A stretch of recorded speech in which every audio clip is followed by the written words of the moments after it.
smell like a bitch. You're so smart, hide your heart, singing some peace of mind. You're so right in your eyes, to press your point. I won't let myself become just like you. Pointing fingers, it's all you ever do. This time, this one's for you. This one's for you.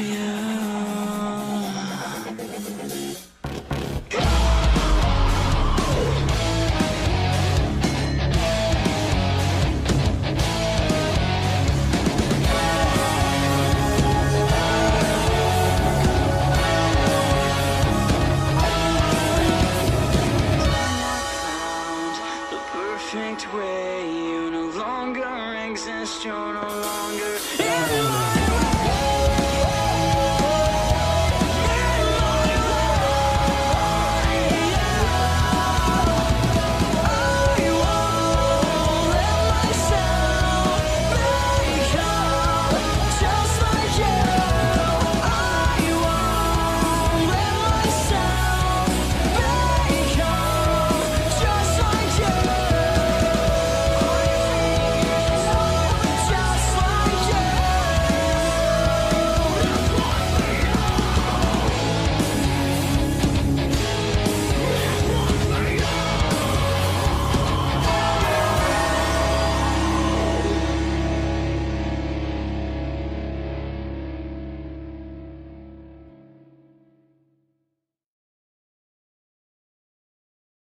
Welcome to AfterMat, your source for WWE PLE recaps.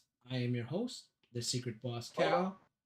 Alongside me, as always, I have my tag team partner, the Glamazon Delisha. What's going on, Delisha? Hey, can you hear me? Yeah, I can hear you fine. Oh, And cool, yeah. welcome, Biggs. Welcome, Ecstasy. How are you guys doing? Sorry about the thing. Like, for some reason, it wasn't showing up. It's going live, but it was going live, but it wasn't showing up for us. Delisha, is it finally live for you now? You see Yeah. it? Okay. For some reason, it wasn't coming up for either of us, and it was live. But I was live, and I kept having to like restart everything. So if all my normal, what do you call it, things in the description are not, set, that's probably why. So just I don't know why. We always have to have some sort of technical difficulty, but we're finally live, and we're here to talk about. Yeah, see, it still shows like behind a lot, but I think Twitch might be. See, I'm gonna wave my hand and see how long it takes. Yeah, it's quite delayed. So that's kind of weird. I never had this delay. I don't know what's going on. But yeah, we never had this delay before. Anyway, tonight we'll be talking about one of the big four Survivor Series, which was a War Games again this year. I don't know, Delisha. Like before we talk about what we thought about that, what do you think? Like, what do you think? Like, where's it rank for you? Like, does Survivor Series having War Games as the aspect of it rank it higher in the big four or lower in the big four? Like, how do you feel about that? Just basing it off the past couple of years, I think most, if not all, of their work, at least on the men's side, they've been bloodline heavy. So it's I think once maybe we can get past that part, I might be able to have a better look at it. But right now, it's just it hasn't gone up higher or gone down lower. If that makes sense, it's still. I think I kind of miss the Survivor Series teams. If that, I know lately before then they weren't doing that great because it was just a forced SmackDown like versus Raw situation, and I guess the War Games is a teams match. So I don't know. It's like it's not. I really don't, because I've been wrestling with this the whole weekend. Because I don't know if it's this particular War Games or just the War Games match on the main roster. I just seem like the ones on NXT were a lot more fun. That's what I was going to ask you next. Would you rather have it go back to the old format where it's like that 5-on-5, 4-on-4 old school format, and then have NXT, you know, have the War Games? Or maybe I just miss William Regal shouting War Games at me. I don't know, but there's something missing, and I can't quite put it into words what it is, but something's miss. Or may I don't know. Alicia Taylor is not too good Maybe for I'll you. come to terms with it by end of the stream. I'm not sure, but yeah, in the right now, I can't put into words of why I am not as excited as I have been before, and it's not because of the Bloodline storyline because I'm still enjoying that Mhm. to see how things play out. But in terms of war games, I'm just like, I don't know. Yeah, I mean, I still enjoy the Blood storyline. As you can tell by my shirt, I have my family above all shirt still on. I was gonna wear a different shirt if someone showed up, but we'll get to that later. I did not have to wear that shirt tonight, but Yeah. If you see a black blur behind me, it's my cat. I just have the background blurred so blur, it doesn't yeah. show. People Just are so thinking no one gets alarmed. people are gonna think it's a ghost. There Thing. are no Let me men like see. me. Is Oh, he what in? is that? Is he in focus? Only me. Yeah, Yeah. There he someone. is. Say hi, Sirius. Three guesses of what that's named after. Thank you, Ecstasy, for the follow. I think that's who it was. I didn't see who popped up. Sorry about that. I was looking at my phone. But with that said, let's talk about what you thought of the show as a whole before, without giving away what your review is. What you think of it, like going and looking at the card and stuff like that? Were you looking forward to the card or no? Yeah, just because of the persons or talents, I guess is a better word, involved. It was going to be a pretty good show. But I mean, I think we got a late addition with the LA Knight and Shinsuke match. I think that was announced last week or something like that. So I really wasn't, and we hadn't seen much of this new like darker version of Shinsuke yet, so I didn't know what to expect with this match. But the others, I thought they all had potential to be pretty good, and none of them were like, and nothing was bad, I would say. But yeah, there were some like definitely like moments where you're just like, oh, all right. Yeah, Big Time seems to agree with you. Big Time seems like there needed to be more on the line. It didn't really feel like there was much on the line, and like whoever won, it was like whatever. But now, like the story's gonna evolve obviously today with I think CM Punk is kicking off Raw and stuff like that, and so I guess we'll see where it goes from there. It's just it's quite odd to honestly to see that kind of thing, but we'll see. Before we start, I just want to show you this beer. I think I sent you the picture in the group chat, our wrestling group chat we have, but it's like from my local brewery who doesn't sponsor us, but they should. This one's called Major Rager, and it has like Zack Ryder, whatever his name is now, Matt Cardona, and a bunch of other people. I don't know who that is. I mean, I guess it kind of looks like Buddy Matthews a little bit. The other guy looks like Matt Morgan, but like that's probably not any of those. Yeah. And then like this is like I don't know who that is, but maybe if you guys know, you can let me know. But yeah, it's pretty good. The last year they did it again. They did it before with uh, a special one just for Matt Cardona alone. But this one has a bunch of people featured on it, which is pretty cool. So if you're ever in the New York, New Jersey area, check out Bolero Snort Brewery. It's right next to MetLife Stadium. Within like a mile or two of it. So if you want to go to a Giants or Jets game or any concert there, or even the World Cup is coming now, even before you want to go, stop by there. It's a mile away. Mention you guys know me, and nothing will probably happen. Those like, oh yeah, he's a cool guy, but you can enjoy some cool beers there.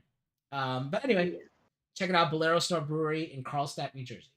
All right, let's get on with the first match. The first match of the evening was the Women's War Games featuring Team Liv, I guess, featuring the Women's World Champion Liv Morgan, Nia Jax, who's the WWE Women's Champion, Tiffany Stratton, who's the Women's Money in the Bank, Raquel Rodriguez, I think her name is now, or Gonzalez, I never know, whatever it is, and Candice LeRae against Team Rhea, which is Rhea Ripley, one half of the Women's Tag Team Champions, Bianca Belair, Bayley, Io Sky, and Naomi.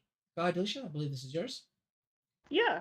So Nia and Bailey, I believe, started this match off as they, you can call them rivals, yeah. And then lately, because Bailey has been going after that championship to no avail, obviously, as Nia is still champion.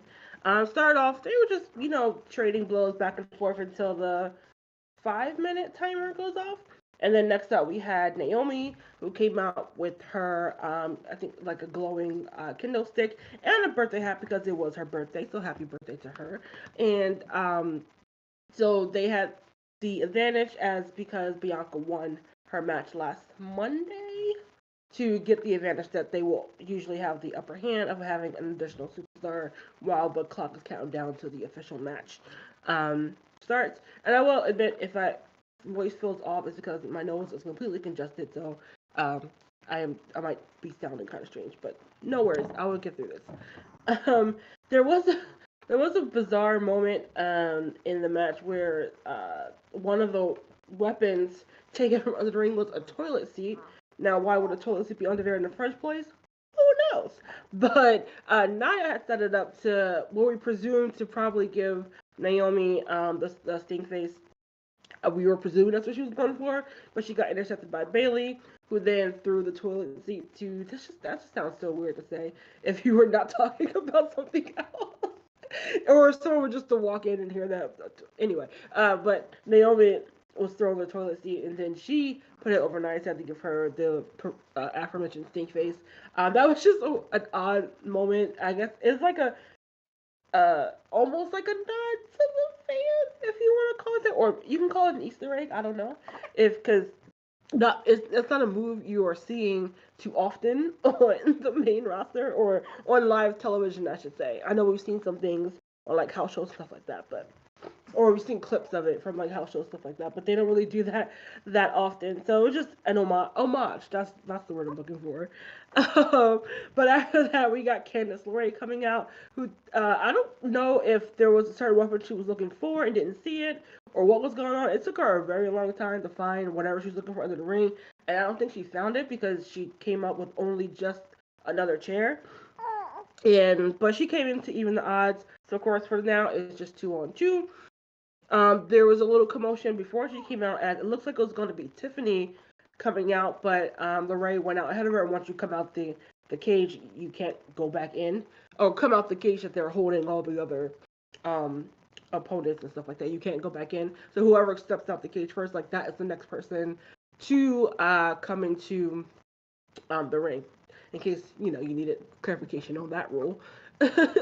Even though, it's wrestling, rules are fast and loose played here. But it was even up 2-on-2 for now.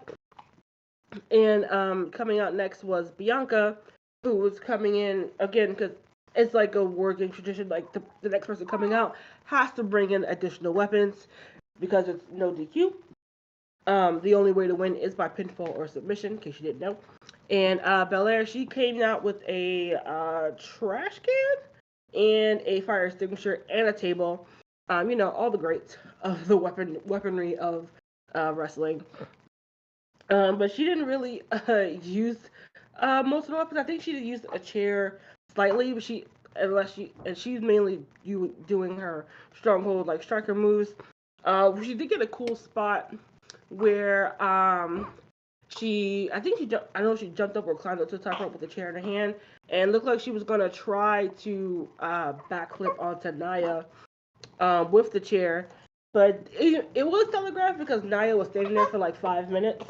So, but Nia did duck under. So I actually would have been upset if that move hadn't landed, because it's like, girl, she was like, you were there, you were literally looking at her for 5 minutes. You should know have got out the way, but she did get out the way, and so I just like that continuity that she would have had time to duck out of the way with Bianca flipping, but Bianca landed on her feet, and so I just thought that was just a cool move to mention. But coming out of that, came with I believe next was then was Io?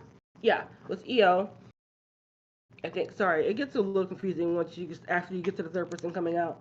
But I do believe it was Io who came out next. Sorry. In case you didn't know, I am a mother with a newborn who doesn't want me to put her down, so you're gonna hear those coos in the background. Yeah, it's really funny because her daughter's name is Solo because her husband's name is Jacob. So that's how they named their daughter. True story. I was there. But yeah, so Io came out with getting trash can, because like I said, everybody has to come out with a weapon. That's just those are not the rules, but those are the rules.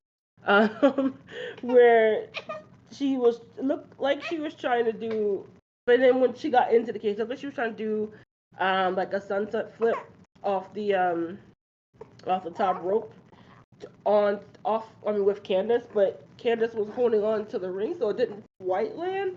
So I'm not sure if she was supposed to execute the flip and Candace held on for too long, or if it was supposed to be some sort of reverse. I'm not exactly sure what happened, but I thought I should mention it because it was kind of botchy. But since we don't really know what the intended move was, I'm not exactly sure what was going on. But Tiffy did eventually come out next after that, to a big applause because she's just over no matter whether she's working as a heel or a face or what have you. Um, and then they would go go back and forth. Her and Io were going back and forth, showcasing their gymnastic styles. Well, I think Tiffany is like true gymnastics, while Io is just athletic, with different handsprings and going back and forth with that until the next component from Liv's team came out, which was Raquel. Yeah. Um, to even up the strength component or a physical imbalance to do like kind of like her and Naya to be the stronger everyone else. Okay, it didn't. And then again, if they would just trading Joes back and forth until I believe Gia was the last one coming out, and to be like almost at the equalizer, but I feel like that's someone else's nickname, but I'm not sure. But she was wearing a really cool like skull horn demon mask. I don't know if it had any reference to anything specific in like in media, like a video game or something. I'm not sure, but it was Well, cool to look at. quick note about that is that that was designed by the guy who did Bray Wyatt's mask and stuff like that. Oh, oh, oh, well, that's cool though. So I guess he was still here. I mean, he's still doing. It's glad that he's still getting work. I mean, I guess he still does have work because I'm sure he did bows and stuff. Yeah. And everyone's like master those. But anyway, so now that we have all 10 women in the match, it really just went. No. Who am I missing? Oh, I missed Liv coming out. Sorry, like I said, when it gets tricky with triple threat matches. Now we're doing 10 women in one, or 10 people in one match. It was really hard to keep track of who's coming out. Then, because Liv would be was the one left before her time was in. But because I believe at that point they were trying to get handcuffs onto Rhea, but Io came in with a fire extinguisher, pretty much just putting it all around as like a smoke screen, not really getting people with it, so to speak. But in the confusion of it all, Rhea was able to take the handcuffs that were intended for her and put her on Raquel, pretty much immobilizing her, keeping her to a corner of the ring. And I believe by that time the countdown clock was coming down for Liv, if I'm not mistaken, right? Mm-hmm. Right? Yeah. Oh, okay. Yeah, and because of course she's thinking her team is about to get the upper hand and it's time for her to come out, but it is Rhea / Bianca's team. I don't know who truly. I think it was technically Team Bianca, but when Rhea's involved, it's Rhea all the way. Because as we all know, it's been like Liv and Rhea have been the big women's storyline of the last couple of months, and this was Rhea's opportunity to get Liv in a more brutal setting that was legal, so to speak. So she's coming out, and it looked like she was going to leave and go backstage, but she actually just came back out with a bat with, I guess, spikes attached to it. I don't know if they weren't like true spikes like you would see in like back in the ECW days, but but nonetheless, she again, like I said, the rules are you come out with everyone has to bring a weapon. Like I said, not a rule, but a rule. But and then so she would come in and try to use the bat to her advantage. But back and forth, you would get everyone just putting up their signature moves. We did get a cool spot with Io and Tiffany on opposite ends of the cages to do not a sunset flip. What is why am I blanking on Swanton it? bomb and a moonsault with the Thank you, garbage thank can. you. Moonsault with the garbage can from Io, Swanton from Tiffy onto their separate groups of women out of the ring. It was a cool spot to see. It did get the crowd like really hyped because there's always going to be some big off the top cage moveset going on. I think that's true for like any cage match that goes on, but you gotta have a cool high spot to get the crowd rolling. Um, but we did finally get someone to go through a table with, I believe that was Naomi and Bianca power bonding Jax, and then Rhea giving Liv a that's not riptide. I was like, it's not riptide, but this is riptide off the top ropes onto the table, and because Raquel was, like I said, she was handcuffed in the corner, she couldn't do anything to help her team break up the pin. So Team Rhea / Bianca is your War Kings winner. Overall, the match was pretty, like I said, it was really hectic. As you can tell, even with notes, it was hard to keep track of what was going on. And unfortunately, there was. I usually don't care because I like the workers being safe. But if you're going to do chair shots, you have to make them at least look like you're doing damage. And I was mostly seeing it with like Nia, of like the most softest chair shots I've ever seen.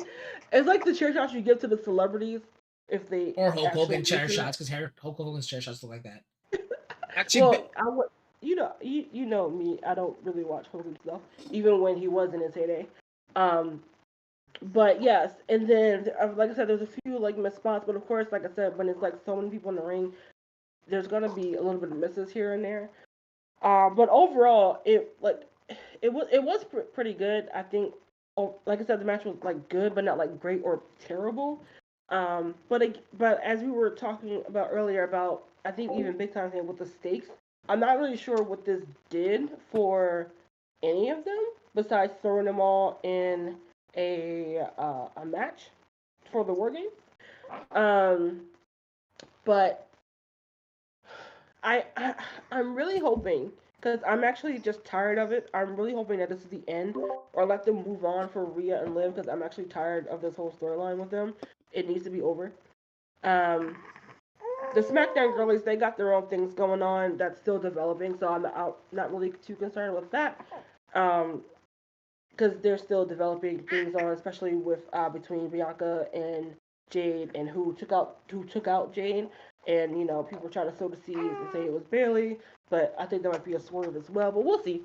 And then we also have like Tiffy and that. Oh, sorry, I didn't forget to mention Tiffany did tease cashing in while both Liv and Nia was down, but she got thwarted by, I think that was when EO Raquel. came through with the fire extinguisher. Yeah. So I did want to mention that.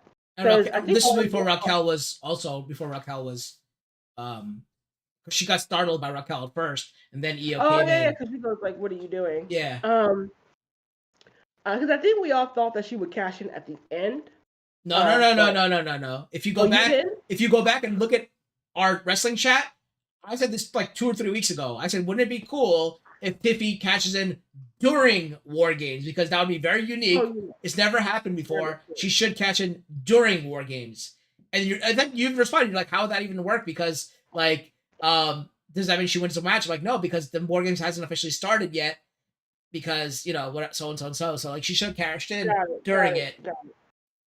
But yeah, I did say that like 3 or 4 weeks ago, whenever she was first put into the thing. Now that you say that, you are right. I do remember that conversation.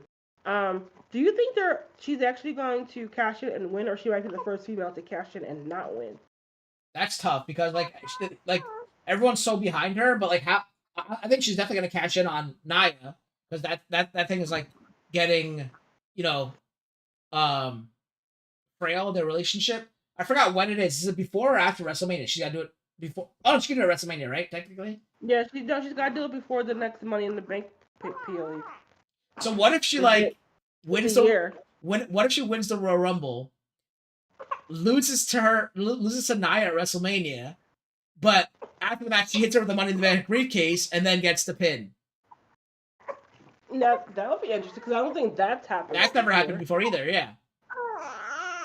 Like imagine being the Royal Rumble winner and the Money in the Bank holder at the same time. That's never been done. That'd be kind of cool. But anyway, so Big Time was saying that about same thing about Nia giving like really weak shots, and I think it was because she was concerned about how she's always hurt people in the past, right? So she's hurt people in the past, and I guess just to look out for the health and welfare of others, she's trying to be more safe. That's why her chair shots are so weak. Second of all, to bring up your point, but like Big Time said the same thing. Goes the problem with this match is that it didn't really build a new star or a storyline. Tiffany should have cashed in, like what I said before, but that didn't happen either. So like he agrees with you on both points about Nia's chair shots looking weak and about this not creating a star.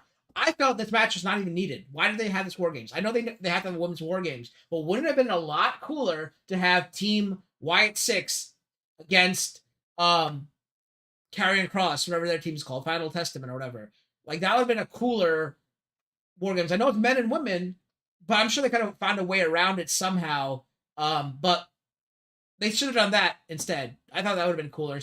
Yeah, I don't mind the mix, or I guess intergender matches, but right. I guess shareholders and ad people win.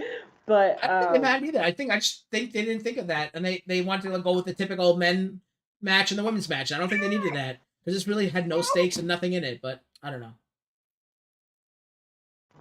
All right, let's move on to the next match. The next match is for the U.S. Championship, featuring the U.S. Champion Max Dupree against Shinsuke Nakamura, a recently returning Shinsuke Nakamura. I believe this is you as well. Yes. So yeah, like you said, returning Shinsuke. I think he was a heel before, but now it's like set of him being a heel. And I do like that his theme is a little bit darker notes, still the same cadence, but a little bit darker notes.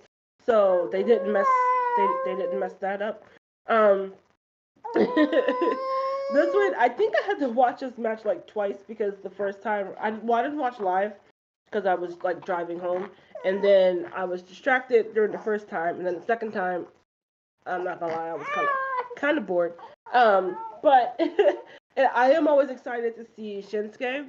Because I just love watching his martial arts moves, and it seems like they're starting to let him do a little bit more striking than that we would see a little bit more down in NXT, or maybe just that long rest of surfing just did him well. I don't know, but we did get Knight trying to hit him with is it BFT? Yeah. BFT. Yeah, a couple of times, but being reverse encounter into teeth, and then I think he got sprayed with the mist early on, if I'm not mistaken. I don't remember him using the mist at all. I think I asked somebody, did he use the mist? And I don't think he used the mist at all. Oh, was that just holdover from last time? Oh. I think he won a clean match, and that's what they were saying on Twitter as well. Like, it was a clean match. Yeah. But after that second reversal of the DDT, Knight was like dazed and couldn't protect himself from the Kinshasa. Kinshasa. Thank you, Kinshasa. And then he was able to get the victory, which that was a shock to me because I wasn't expecting him to win. But we do have a new U.S. champion in Nakamura. And I know, Cal, you're not the biggest fan of LA Knight, and I didn't have a strong reaction, like positive or negative. Just like I can understand why people liked him because of his talking ability, but he never really impressed me much in the ring. So this match I wasn't quite looking forward to, but if I was, it was more so for Nakamura, not for Knight. So it was really cool to see Nakamura get a win in his third title. I think. Well, yeah. When I was talking to big time on Twitter during this right before the Kinshasa. Remember, Big Time's also ahead of me. Remember when we were watching live or talking in chat, like Big Time's always a little bit ahead of us. Well, right when he did the what's his name? Shinsuke did the it was like a DDT or like a brainbuster or whatever it was on the in between the rings. You know, there's like a metal portion because the two rings are connected. He did it right there. I'm like, wow, that was like a great like move. That looked brutal. That'd be awesome if he sets up a Kinshasa. And it set up a Kinshasa, and he did it. And I expected him to win, but he won cleanly from that. And I was like, I like actually like popped. I'm like, wow, like I didn't expect that. I wasn't like cheering or anything. I was just like, wow, like I didn't expect that. And then like I look on like line, they have like YouTube reactions of like streamers, and they're like, well, like they all like pop too because like it was so unexpected. It was like one of those like, you know, normally the crowd's like 1, 2, 3 or you know or 1, 2 and then they go oh like that kind of stuff like that. But like it was like seamless. Like everyone was shocked that he won because no one like counted along or anything like that. Because yeah, this is only like his third victory since 2020 on a pay-per-view or PLE. Oh man. Yeah, so it was kind of crazy. Like I looked up that stat. It was kind of nuts. But yeah, like I'm happy for him. Like that was pretty cool. So I mean, the only thing is, he's supposed to be good on the mic, but he's not really good on the mic because like no one knows what the hell he's saying, right? So it'd be cool if he had like a Funaki or somebody as like a translator or something, or I don't know what. But like I remember he doesn't even have to talk. He could just be like a crow-like figure, like Sting was, because like now he has like that weird crow face paint kind of thingy. Like he could be more like a that kind of figure, like Sting was. But you know, Sting can talk on the mic, but that's the problem. Shinsuke can, but no one knows what the hell he's saying. So like same thing with the Asuka too. Like Asuka like is great on the mic, but no one the hell knows what she's saying. Io's better at that. Kairi, I never even heard Kairi speak. I don't know if she even has a voice box. So who knows? I do like his vignettes though. Yeah, because that's like all like you know that's like pre-produced and all that. Like this is like him going in front of the ring in front of everybody. That's what you imagine trying to get into a word or a promo battle with Max Dupree. That's gotta work out well. Like you know what I mean? Like that's the problem. But I guess time will tell. We'll see what happens. I think he's on SmackDown, right? So I guess we'll see what happens when he's on SmackDown. All right. The next match was for the Intercontinental Championship, featuring the Intercontinental Champion Braun Breaker against Ludwig Kaiser and Sheamus in a triple threat match. Now, like this is the moment like everyone's waiting for Sheamus to finally win the Intercontinental Championship. Will he do it, or will he be like Shinsuke Nakamura and lose again and again and again and again and again? Well, the match started out with all three men in the ring. Then Ludwig Kaiser kind of rolls out of the ring, which then causes Sheamus to start fighting Braun Breaker until they all get to the outside and they start fighting on the outside. I think Ludwig Kaiser then hits Sheamus like onto the announcer table and they flip kind of over it and they start fighting on each other on the side. Then Braun Breaker comes out of nowhere flying and like for the first time ever in the match, because it happens multiple times, Michael Cole says, like a missile through the air or something. Braun Breaker comes flying out of nowhere and like knocks both of them out. Like he covered distance and he was like off the ground by a lot too. So it was kind of nuts. And then they start fighting back and forth. I think then Braun Breaker throws Sheamus over the barricade into the crowd, and they just throw Ludwig into the ring steps, and Ludwig reverses it and throws Braun Breaker into the ring steps or turnbuckle, whatever you want to call it.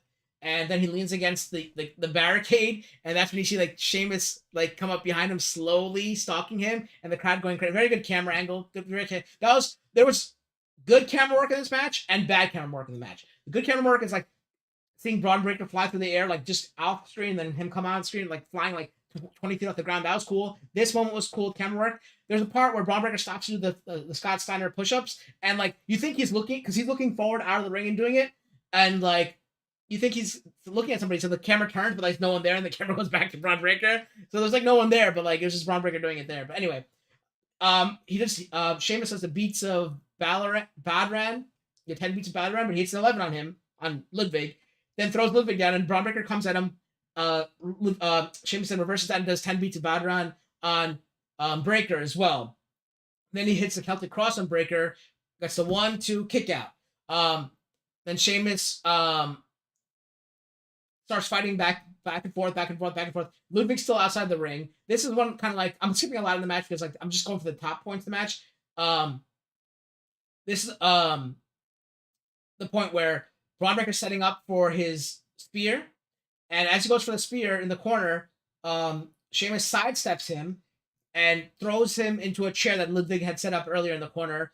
So now Braun Breaker's dazed and like falling towards the middle, like kind of traveling towards the middle of the ring. While that's happening, Sheamus goes for a bro kick, hits the bro kick, gets the. Now the way Braun Breaker fell, he fell towards like the far side of the ring, so Sheamus had to go over there, and then the referee. It was done very well because the referee had to go to the far side of the ring because he's got to see the shoulders. So he's kind of like halfway out of the ring while making the count 1, 2, and the camera's just on the shoulders, the referee and Sheamus. So you see the 1, 2, and right before the third comes down, the referee's pulled off out of the camera view, out of the ring, and then the camera turns and you see Kaiser pulled the referee out of the ring. I think at that point, Kaiser got the shillelagh again and started hitting Sheamus with it multiple times, and Sheamus couldn't really fight back, and he was really pissed. Everyone thought like Sheamus was gonna win right there because like a chair shot and then inadvertent chair shot and followed by a bro kick with a clean pin. Like everyone thought it was gonna happen there, but no. Sheamus keeps getting hit with the shillelagh, and then they're fighting back and forth. And then out of nowhere again comes Braun Breaker hits a giant spear on Ludwig Kaiser, and that's when Michael Cole for the second time goes, "Oh, it's like a flying missile, Braun Breaker," or whatever he says. Like so, that's the second time he came out flying like out of nowhere.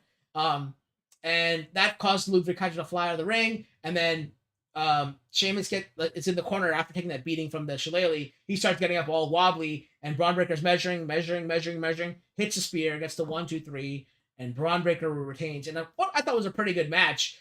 Very good back and forth, a lot of drama, a lot of good camera work. I could have done without Michael Cole's commentary a few times because of what he said. But throughout the night, he was saying, "Oh, he's messing up, like calling." I think like Nia Jax. I texted to you like he called her like Rhea Ripley or something. It was like really weird, and then he did that later in the night too, where he messed up someone's name and all this kind of stuff. I don't know what's wrong. I mean, like Michael Cole's great, like so you can give him one night off, but it happened to be on the big, one of the big four. That's kind of weird, but whatever. But it was a lot. It was like a lot of mistakes, and also some of the camera work throughout the night was very poorly done too. So I noticed something was wrong last night or 2 nights ago, whatever it was, 3 nights ago. It just was kind of weird, but I don't know if anyone else noticed that, but I did. But what'd you think of the match, Alicia? Yeah, just so I don't forget, I did notice that with Cole too that his energy seemed kind of off. He just didn't seem like I said, he didn't seem like his normal self. And I wonder if because I don't know when the crew got there. Maybe they were just jet lagged. I'm not sure. But as far as the match goes, I thought this match was great. Then again, with all the people involved, I expected it to be great. I think I said it before. I'm not the biggest Braun Breaker fan, but I appreciate what he does and what he can do. I'm just not the biggest fan of him per se. And Kaiser is now getting to shine on his own outside of the Gunther spotlight. And then Sheamus, his catchphrase isn't banger after banger for no reason. Like the guy, even in his age now, he can still go. I think he's in his 40s. And I know that's not like old, but in terms of like this sport, this entertainment value of like him putting his body on the line for so long, that is up there. But I really enjoyed this match. But also because we just had that title change in the last match, I was like, oh, I think Breaker's going to retain here, so I was pretty much kind of expecting it. But that didn't take away from the funness of this match. And yeah, that big, like when Braun came out of nowhere with the spear from like outside the camera angle, that was like pretty fun to see. And then of course that was Sheamus coming up from the crowd or behind the barricade. Of course, memeable to a fault. It reminded me a few years ago when it was like Keith Lee and someone else versus Adam Cole and maybe Colorado, one of the people from Undisputed Era, and he did a similar thing, but it was off. They were on the ring. They were at ringside and did it to Adam. McMahon did the same thing. McMahon did the same thing against I think Bret Hart or somebody in that street fight. It was funny. Yeah, they don't do that spot often, but when they do, and it's with the right people, it's great. But yeah, I really enjoyed this match. It's probably outside of like Shinsuke's surprise win to us. But this was like the match where I'm like, oh, okay, this the PLE's like turning around, like, oh, I'm excited now. It's pretty cool. And I'll let you know if that excitement continued or not. Welcome, Shield Maiden. Thank you for joining us. Yeah, I mean, I thought it was good, and I mean, like I said, Braun Breaker is not really that guy for me either, but he is growing on me because I like his athleticism and stuff. He's like a younger Brock, obviously the next Brock Lesnar, possibly. I don't know. We'll see. But he's growing on me slowly, and I just want to see Sheamus finally get the championship. That's the one title that's eluded him. it'd be great if it's at WrestleMania, because he can have that moment. But if it's a WrestleMania overseas, that would be even better. But how long can Sheamus go for? We don't know. Well, because And also, he gets injured too. So yeah, also, I don't know when the next time they're gonna do it. If they're gonna do WrestleMania overseas, because was the last one like 30,000 years ago? Like it was. no, there's never been a WrestleMania overseas. Oh, what am I thinking of? Unless you count the Superstar Showdown or any of those ones, like whatever they're called. Yeah, but yeah, I could see them giving it to him at another like Clash at the Castle or whatever name they come up with for a UK show next year. If they don't do it at Mania. Yeah, I mean, I could see Braun holding it for a while, and then like the person he finally loses to is Sheamus. Like they can have him keep fighting over and over and over, and him never winning, and then then take a final break, and then he gets the championship. Maybe he even uses the Money in the Bank on that or something. I don't know, just because it means so much to him. Our next match. What? I was gonna say that would make sense because he used that to get the title he's never won before. Right. That's the only time going for the non quote unquote big title would make sense. Sorry, Austin. Yeah. Austin Theory, not Stone Cold. Right. The next match was for the World Championship, featuring the World Champion Gunther against Damian Priest. I believe this is your match as well. Yes. So yeah, we had the Ring General versus. Actually, I don't know if Damian has another nickname again. I forgot. The Archer of Infamy. El I don't Campeon. know if they still call him that. That's why I was like, I wasn't sure if I could call him that still. but yeah, this is just two big men going at it. We've had some lead up to Damian kind of getting the one up on Gunther a couple of weeks. Because Gunther wants to dismiss him as being quote unquote street trash, and Damian is just like, you. It was funny because he told Gunther he's not ready for a guy like him, even though they had a match a few months ago. But that was besides that. These two have been going back and forth on a war of words and backstage brawls. Now leading up to this fight for the World Heavyweight Championship, and they both pretty much did their respective, I guess, movesets where Gunther's going to be more wrestling technical, and Damian's going to bring his, I think it's mixed martial arts background. I was going to say kickboxing, but I think it was background that he has. Gunther had injured, quote unquote, Damian's arm earlier in the match, so he worked on that throughout the match to try to keep him from, I guess that will help keep him from doing the Razor's Edge. I can't remember if he has a name for that, like specific to him. Or no, they always say Razor's Edge because they're saying he's paying homage to Razor Ramon. Okay, I mean that's what I thought, but I couldn't remember if because they'll just like make it specific to that person. Right. Because you would see later on the match him try it, I think 2 or 3 times and not be able to do so because his arm is hurt. So, but because Gunther would keep trying to work at that arm, it would cost him to where Damian would counter it. And I think, he'd counter it and then and maneuver himself to get him into the, I don't know the actual technical name, but basically Hell's Gate, when Taker was using it, trying to get him into that. What happened? I was fixing my camera because it got blurry. Oh, I was like, what? I just saw your hand go up. No, I was fixing the camera. But he was able to get out of that, and then after he failed to do the Razor's Edge the second time, he did get him with a South of Heaven choke slam. But again, his arm would not hold it for long, and Gunther was able to get that into the Kimura lock, and to where.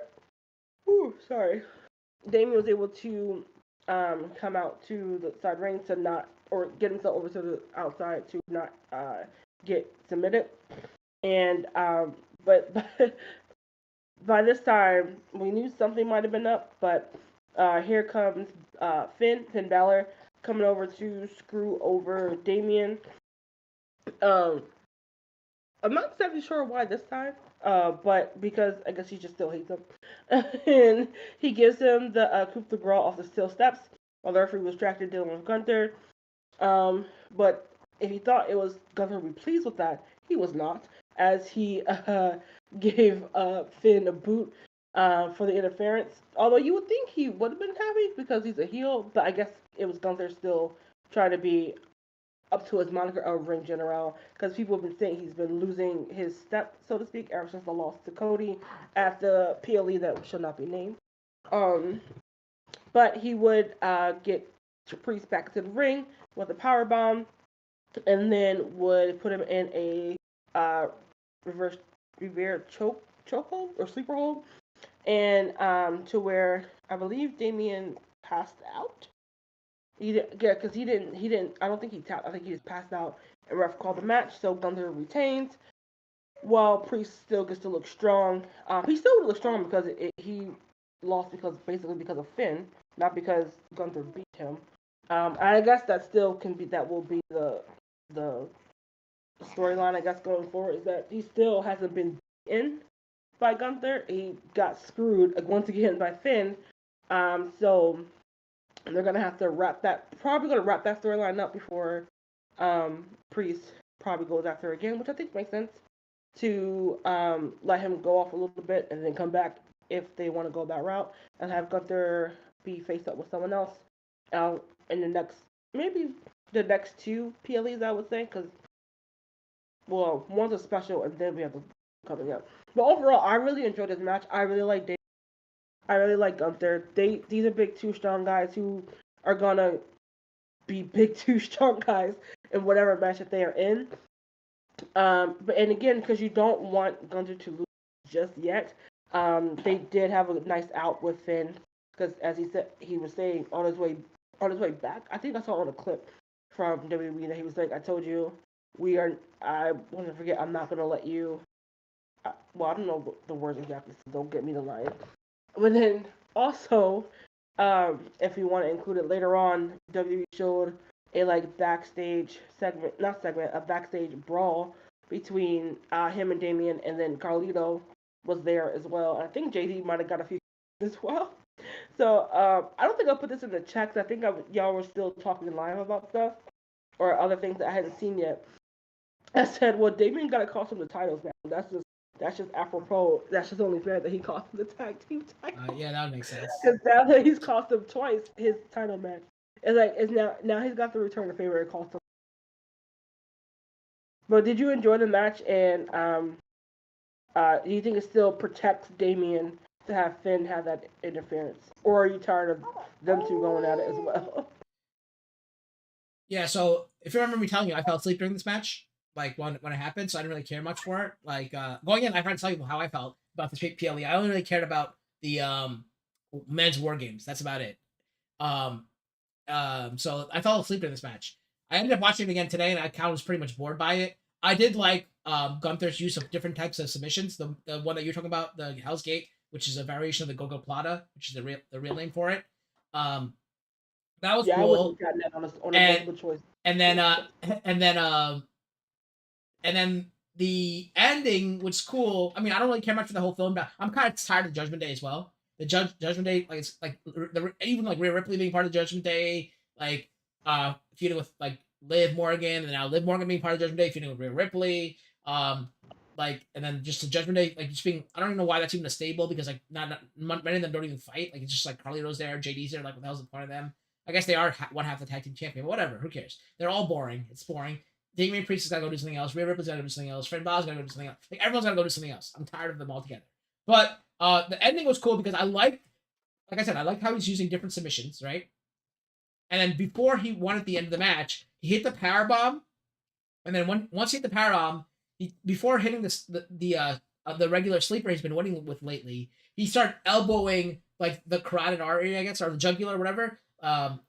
Over and over and over and over, and then put him into a he raised up his hand. It's on his ear to kind of compress that thing, and then put the chokehold on. So it's a double submission. I thought that was really good. He really sold that he worked on parts of Damian Priest's body, and I like that it was a more vigorous choke that will help him cut off the air supply. Kind of shades of the $1 Million Dream back in the day, but not standing up. Put them all, I like that a lot. that was done very well, and that was my favorite part of the match. Him working on that his neck and all that to do the stronger choke, and I like that better. Yeah, big time agrees. He's tired of the Damian Priest stuff and Judgment Day. And these guys didn't do well together. They're not good together, but as in, I think he's talking about Gunther and the thing. I think Gunther's matches lately haven't been good either. Even with Cody at I mean, people have said they love that match with Cody, but I thought it was kind of, I don't know. But like the thing is, like the thing about Gunther is he's a very old school like Bret Hart type of wrestler, like that type of wrestler. Even though his hero is Goldberg, and then a week later his hero is Bret Hart when he sees Goldberg. Like that's hilarious. He's great on the mic, and he's very old school, like submission, like take him down, kind of like he's really he's like the epitome. If you look up a wrestler in a dictionary, like you'll see a picture of Gunther. That's what he is, and I think he's great at that. It's just he's got personality too. It's just like he needs that like sounding board, like the thing that can like bounce off of him and back to like be that ultimate like opponent, which I don't think he's found as of yet, right? Because he beat I think Sammy might have been like the best person for him, right? Because Sammy's very charismatic and stuff like that. So I think Sammy was the best person up to date. Gable was good as well, but I think it was definitely Sammy. Sammy was like that guy for him. And he needs that again at the championship level. I don't know who it's gonna be. I think Logan Paul would be funny against him, even though they're both heels, kind of. Even though like Gunther like goes back and forth because he shakes hands. He's very like charismatic and honorable. So since he goes back and forth, I feel like you don't watch NXT, do you? I do. I mean, on like mute. I don't. I mean. Oh, Obafemi. Yeah. Nah, Obafemi. Obafemi is a beast. He needs to fight like Braun Breaker first or something. Yeah, no, I just think I was saying in general. I think those would put on a good one, and like Randall was saying, someone like against Sheamus. him who was trying to create him like Sheamus. Yeah. Would work. That's why I thought of Obafemi. I think someone needs to like take the charisma away from him, like someone like Logan Paul, right? That would be like a nice like Saturday night main event kind of match, like not a PLE, just like a kind of throwaway match, just to like get I agree with that. Logan also, Paul. I just want to see. I would love to see Gunther just chop this. Well, yeah, that's what's gonna end up happening. But it's gonna be a tune-up match for Logan Paul to get back up higher. But people are gonna complain like, why is Logan Paul coming out of nowhere and getting a match against Gunther? But it could just be like him talking shit to Gunther, maybe on YouTube or something like that, and then they meet face to face, and it could be like that. But I just want something like that to happen. Like it's just someone to bring that like charisma that like Sammy has, and like then get his ass kicked like Sammy did. So that's what I want, and I think Logan Paul would fit that bill. Max Dupree can fit it too, but I don't think they're on the same brand. I don't even know what brand Logan Paul is on, to be honest. I think he's on the other brand as well. But Logan Paul's like a floater anyway, so who cares? Yeah. It makes sense. He's a piece of shit, so it makes sense he's a floater. Once again, it's a different brand, but I even think Montez Ford a good opposition to him. We need another shakeup or I don't, because I never know when the draft is, but I think we need right after WrestleMania, like 2 weeks after WrestleMania, or some trades or whatever to happen, just so to liven up the rosters again. Like even just like 5 people, just switch out 5 people, I think would be just a little fun thing to do. But yeah, like big time. I was just gonna say I agree that with him needing someone with a little more charisma to bring that out of him, and who can also go toe to toe with him believably in the ring. I think the thing is that's what Big Time just said. They're gonna build it up for him to face Seth, and then he's gonna drop it to Seth. And I think that'd be terrible for Gunther because Seth doesn't need it. And second of all, if he does lose to Seth, like he's gone. Like Gunther will not be. I like besides for like the rematch or something. I think he'll be like not featured in the main event picture for quite some time if he loses to Seth. Besides the rematch clause or whatever they have when they do that kind of stuff. I feel like he's gonna be like written off for a while. Not written off, but like he won't be like in the main event picture anymore. He'll be like having a crisis of conscience or something. More like off camera, like vignettes than him wrestling in the ring kind of thing. Or like losing consistently. Maybe he'll go on a tremendous losing streak like what was his name? Sad Corbin or Unhappy Corbin, whatever his name was. But anyway, let's go on to our final match of the evening, the main event, which was the men's War Games match. which featured Team Roman, the OG Bloodline. The only worthy opponent at this point is Lesnar, right? That makes sense. Or CM Punk would be good too. The original Bloodline featuring the Tribal Chief, Roman Reigns, CM Punk, pre-show Jey Uso, Jimmy Uso, and the Honorary Uso, Sami Zayn, against Bloodline 2.0, featuring their Tribal Chief, Solo Sikoa, Jacob Fatu, Tama Tonga, Tonga Loa, and Big Bronson Reed, who was recently added to the match. Okay, so the new Bloodline came out together to send a message that they're unified and they're under one Tribal Chief and they're one leader. As for the OG Bloodline, first came out, I think maybe Sami Zayn came out first, and then Jimmy Uso came out next, and then CM Punk came out next, and then the Tribal Chief, Roman Reigns, came out next, and then finally the pre-show Jey Uso came out because he was being first in the ring because Tama Tonga was the first member of the men for the new Bloodline, and pre-show Jey Uso was the first in the match for the OG Bloodline. Now, they did that probably because Jay's so used to wrestling in the pre-show that they had him wrestle first anyway. As Alicia said earlier, the match starts out with a member of each team being represented in the ring. After a 5-minute period, the team with the advantage sends in their man in first. Then after the next 5 minutes or 3 minutes, whatever it is, the second team sends in their man. And then it alternates from there on at every 3 minutes until all 10 men are in the ring. Then it becomes official War Games match where the first fall is resulted by a pinfall or a submission to win the match. Now, the team that has the advantage this time is the new Bloodline because Jacob Fatu beat pre-show Jey Uso at SmackDown the night before. So in goes Jey and Tama Tonga. Pretty back and forth match until Tama Tonga got. Oh, I forgot to mention this, and I don't think Delisha mentioned it earlier, but they had those little Monday Night Football intros for each team for the women and the men. And the best one I thought, besides obviously Jacob Fatu saying "I love you" solo, was Tama Tonga. He's like from the university, shh, with a doctorate, and yeah. He's been saying yeah a lot, so that was like really funny that he did that. But anyway, those are all great, and also Bronson Reed being from Tsunami State, that was funny too. But anyway, so Tama Tonga and pre-show Jey Uso are exchanging in the ring back and forth for a while. They got some good spots in. I'm trying to think. I think that's it. Yeah. So then Tama Tonga has the advantage. He actually looks for a pin like out of like instinct, and then like everyone's saying like you fucked up, but like he actually said like he like played it off well, saying like, see, I would have won the match right there. I had this match won already. Like so he did it very smart, good quick thinking on his feet. Then Bronson Reed came out next, and before he got to the ring, he threw in chairs.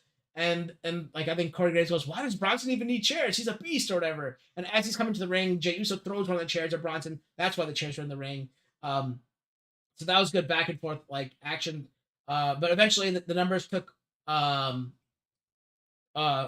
hold on Jey as the new Bloodline was dominating until the next member to come in was Jimmy Uso to help his brother out. That's when you saw old school Usos with splashes or kicks, because you're always gonna get those super kicks. Got a million of them. They did some I think they did a splash or two. It's basically back and forth action once again. This is what happens in war games. Because the advantage, obviously, that team that has the advantage is winning, and then when it gets evened up, that's when that one new person comes in, like knocks everyone out, and they all like rally against each other, and they go back and forth, back and forth. So the next person to come in, you think is gonna be Tonga Loa, but as Tonga Loa is about to step out of the cage, Solo grabs his shoulder and gives a little nod to Jacob Fatu, which caused a huge pop in the audience. Jacob Fatu came out and cleaned house. He did his split ligament moonsault like he's freaking Rob Van Dam. No, he did his what do you call that? The bouncing moonsault, whatever you call that thing. Like it's like Christopher Daniels is the best moonsault ever, the Tiffany moonsault, the prettiest moonsault ever. That thing, whatever you call that, where you go springboard moonsault, right? So he did the springboard moonsault. He also took a spot from a Samoan drop from I think Jimmy, but he got right back up because he's unbeatable in a way. They start going back and forth for a while, and that was pretty cool. And then at that point, CM Punk is about to step out to go to even up the odds, but Roman Reigns puts his arm out and prevents CM Punk from going, and that's when he sends Sami Zayn in. Sami Zayn comes in and starts evening up the match once again. So now that it's even, it's going back and forth, back and forth, back and forth, back and forth. Great time to go back and forth. It was awesome. Not really any big spots at that point, I don't think. Then came Tangaloa, which the crowd was completely silent for Tangaloa coming out. Tangaloa botched trying to put in tables into the ring, so he had to get help from, I think it was Jacob Fatu. And then they finally got the two tables into the ring, which I don't think they even. Oh, they did use. Never mind, they did use it at the end of the match. They got two tables in the ring. Once again, the new bloodline has revenge, so they're gonna start dominating for a while until the countdown goes down. OTC is about to step out. Roman Reigns about to step out of the ring, and CM Punk brushes right by him and comes out, thus leaving Roman Reigns in the thing, out inside the cage, or the outside cage, inside the outside cage. Say that 3 times fast. Inside the outside cage. Okay. Anyway, CM Punk comes in, evens up the odds, but he brings in a toolbox at the same time. This time he was safer with the toolbox, did not bust anyone open it inadvertently. He also did a good spot where he did the knee in the corner to Jacob Fatu, and then did the bulldog onto the toolbox. However, being a Samoan, that did not hurt him, so he got Jacob Fatu got right up and I think hit a super kick and then a Samoan drop on CM Punk. Back and forth action, back and forth action, back and forth action until the final 3 minutes of the one team comes up, and Sol Sikoa now enters the ring. He helps the new bloodline destroy every member of the old bloodline, wiping them out, thus giving him time to now pull out of his own chain and lock the War Game cell, preventing Roman Reigns from coming in. Then the OG bloodline's time comes down, and now Roman Reigns can enter the ring, but he cannot enter the cage because it's locked by Sol Sikoa's chain and lock. So what does he do? He climbs up to the top of the cage and starts fighting off Tama Tonga, Tangaloa, Bronson Reed, Jacob Fatu, and then climbs up to the top rope, and all 5 members of the new bloodline are kind of assembled together, and you see a beautiful crossbody splash by Roman Reigns onto all 5 members, thus taking them all out. Now, he gets up and walks over to the other ring and picks up his cousin, Jay, his cousin, Jimmy, and he looks at CM Punk and brushes him off and says, "Nah, I'm not helping you up." And he goes and helps up Sammy. CM Punk gets up on his own. All of a sudden, the crowd starts popping. You're wondering why. Well, it's because Paul Heyman, the wise man, runs down to the ring and pleads to CM Punk, saying, "Hey, you're the best in the world. You're the tribal chief. But you guys have to work on the same page because this is War Games." So they should have Regal's voice come over the thing. But yeah, so he did it. And as he's doing that, the referees are able to use bolt cutters, or ring crew are able to use bolt cutters and open up the lock that Sol Sikoa put out, thus allowing 2 referees to now enter the ring, shut the cage door, and have Alicia Taylor say, "Now War Games has officially begun," or whatever she says. And both teams size each other up from each ring. Then they meet between the 2 rings and start beating each other up back and forth, back and forth, back and forth. Great to see. Some good action there. Eventually, all hell breaks loose, and people are, going at it. Where we have I think it's Jacob Fatu and a bunch of them on one side of the ring, and the other side is Bronson Reed, Sol Sikoa, Roman Reigns, and maybe I don't know Tama Tonga. Solo Sikoa tries to go for the solo spike or thumb, whatever it's called. Roman Reigns ducks under it, backs off the ropes, and sees that CM Punk's not ready yet, so he kind of pretends he got caught up on the rope. At that point, CM Punk puts Tama Tonga on his shoulders for the GTS. Now Roman Reigns charges Solo for the spear. Solo sidesteps him, and Roman Reigns ends up spearing CM Punk and taking him out of the match for the time being. Now everyone starts teaming up on Roman. They lay him out on one of the original tables that were in the ring. Bronson Reed climbs into the top rope and says, No, I'm going to get up even higher. So now he gets to the top of the cage, and what everybody's been wanting to see for the longest time was a tsunami off the top of the cage, and Bronson Reed says, "I will oblige." Gets to the top of the cage, it's about to jump off, starts jumping off with Roman Reigns laying on table at the bottom of the cage. As he jumps off, you see CM Punk come off camera, grab Roman Reigns, and pull him off the table, sending Bronson Reed crashing the table and pretty much out of the match, out of the rest of the match. Then this allows Solo to try to go for a so I think Solo did actually hit a few Samoan spikes on him and tried to go for the pin, but the Usos broke it up. The Usos then hit a 1D on Jacob Fatu. And then So now, and also at that time, Sammy and who's the other guy?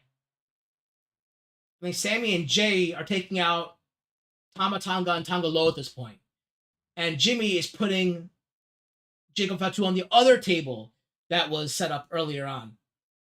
And he jumps off the top of the cage and does a splash through Jacob Fatu, thus taking him out of the match. Now, Jacob's out of the match. Bronson's out of the match. They're not out of the match, but they're like knocked out. So Jacob's out of the match. Bronson's in the match. Tama's out of the match. Tonga Low is out of the match. That leaves all 5 men of the new bloodline, well, 4 members of the bloodline and CM Punk against Solo Sikoa. He is, pun intended, solo at this point. And they surround him, and Roman gives him one last chance and says, hey, man, just hug me now. We'll forget everything. And, you're part of the family again. And Solo goes, I'm the tribal chief or whatever he says, and he tries to go for a Samoan spike, but he gets super kicked by Jay. Then he gets super kicked by Jimmy. Then he gets super kicked by both Jay and Jimmy. And then he flies into the corner, which then you see Roman about to start going for the spear, but then Sammy goes, can I? And then Roman goes, be my guest. And then he hits a haluva kick on Solo in the corner, then pushes Solo groggy into CM Punk. CM Punk gets him up into the GTS, looks at Roman, nods, and then does the GTS. Solo's still on his feet, kind of bouncing around, discombobulated. He bounces off the rope. Roman goes, hoo-ah, and then hits the spear and gets the 1, 2, 3, and the OG bloodline is the winners. Another spot I forgot to mention during the match was that Roman did help CM Punk at one point by extending his hand, and they did shake hands. So that was, I guess, good to see. Depends on how you look at it. But that also happened during the match as well. Delisha, I know you're off the camera, but what'd you think of this match? Yeah, I did like the match. I thought that it was fine.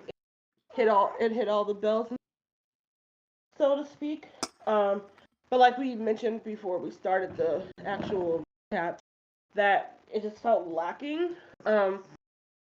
Because you presume that the tribal chief is back, but he didn't have the Ulafula, right? He didn't have that on him. But I guess he would have that, quote unquote crowning ceremony on SmackDown, I guess you could say. But yeah, it just felt like something was missing. But they did have a lot of cool spots to happen throughout the match. And all the guys worked pretty well. And then they of course they were teasing the will they won't they get along with. But overall, yeah, it was good. Not terrible, but not great either. Well, when it comes to Ulafalo, I think it's got to be like a one-on-one match between Solo and Roman for that. I think that's I think like because everything they've done so far has been like a tag match or War Games match. They haven't had a one-on-one mano solo match. So I think once that happens, that's when the Ulafalo will be on the line and that. But also there was no Rock. Everyone's anticipating the Rock to appear behind but they got the final shot of all the OG Bloodline doing the ones in the air and CM Punk going to go to sleep next to him. So it was a good closing shot, but everyone wanted the Rock, and this was probably like the 3rd Survivor Series in a row with the Rock. Well, last year we got CM Punk. The year before that, when I went or whatever, we expected the Rock because it would happen to be the Rock's 25th anniversary at that point. So that didn't happen. But anyway, let's go to. I see Solo's getting distraught right now, so let's finish up now with our finishers. Delisha, your low point, your high point, and overall grade. Yeah, I guess we do have to mention that it was reported that I think Jimmy and Bronson both got injured during right. that match. Yeah, from the top. We don't know. From the top of I think they don't say the extent of these injuries, so it could. Jimmy broke his toe. Bronson, I'm not sure yet. No, I mean as far as being how long they'll be out. Oh, okay. But yeah, so we'll I guess we might get more information on that tonight. But I just thought it was worth mentioning. But as far as low point, I think it's a little tough, but I think I'm going to give it to the War Game matches. Not because they were bad, but if you've been listening to us for a while, when I always say when the PLE is the gimmick. The namesake is like the gimmick match of the PLE. Those matches should outshine everything. And I don't think they did that with this PLE. Like I said, I thought the matches were fine, but there was just something lacking with both of them. And like I said, like I was saying earlier, I can't really put into words what I'm feeling that is missing. And so while the matches themselves were fine, I don't think they outshined the other match, which would be my high point, which was the Breaker. Sorry, there's a lot of bronze now. The Breaker and Kaiser and Sheamus match. I think that was the high point. That was the match. I was like, oh man, like this is great. Everyone's putting in the work, and also the storyline matched up to what they were fighting for and why they were fighting. So, and then overall, I think I'm gonna give it C plus B minus, to where, again, like I keep saying, none of the matches were terrible, but some of them were just lacking in whether it be depth or execution or things like that. And like I said, the namesake of the PLE, the two working matches, didn't exactly wow me. For me, I would say the low point was probably the Gunther Damian Priest match. I wasn't really caring for that. My high point was the how they finished Solo off with like all 5 members of the team like hitting a finisher and like him still looking strong and eventually losing. I thought that was a good way to end it. It was very cinematic. My overall grade, I'm gonna give it a B because I feel like 4 of the 5 matches were actually pretty good. I didn't really like the Max Dupree Shinsuke match, but the way it ended, I liked a lot. So I'm gonna say that's a good match then. The only thing I didn't really like was the Judgment whatever. You know, might as well have been Judgment Day. The Gunther versus Damian Priest match. So 4 out of the 5 matches being decent, I'd give it a B. So, Delisha, where can we find you? Have any videos coming out around the holiday season or not? I'm gonna try to at least get one just of an update of why there hasn't been any videos. Life is just really lifing right now, and now with holiday season, I'm like trying to do overtime when it's offered, so it's really hard to edit videos that I want to do. But I'm gonna try to get something out before the end of the year. So if you would like to find that, you can find that at Delisha on Instagram and YouTube, where we talk about motherhood, life, health, recipes, and things, and all things in between. So yeah, if you want to check into that, you can also watch some of my old videos or tune in when I eventually new content. Yeah, as for us here on AfterMat, we're not going to be back because since Saturday night's my event, it's just like a regular show. It's not a PLE. We're not going to be covering that. The next PLE is Royal Rumble, but it's not until the end of January, I believe. So you won't see us until February. Actually, I think it's actually it's in February. It seems like the PLE is on February 1st, so you won't see us until February 3rd, it looks like. So with that said, guys, everyone have a happy holidays, and a happy new year, and we'll see you in a while, right? So it's going to be really weird not seeing you guys. And I don't think I'm streaming any games. I don't see any big games coming around then. But so everyone have a happy and safe holidays. And remember, y'all are stupid, and the secret boss is always right. Until next year, see y'all later.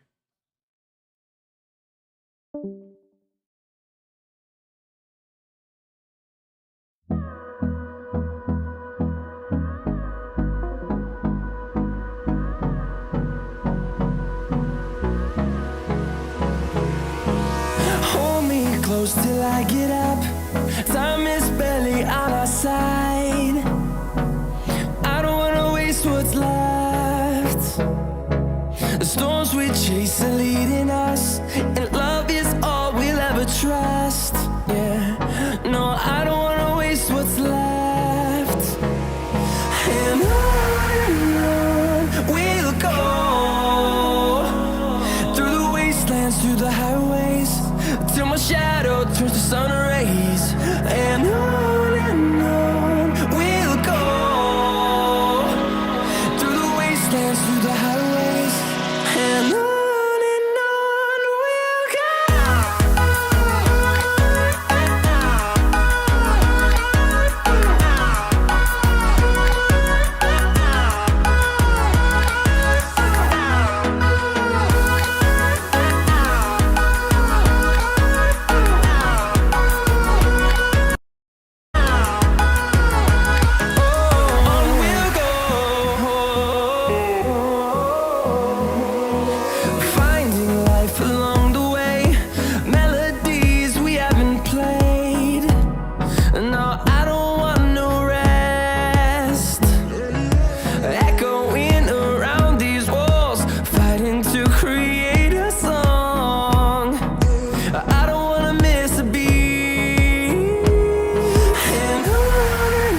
see the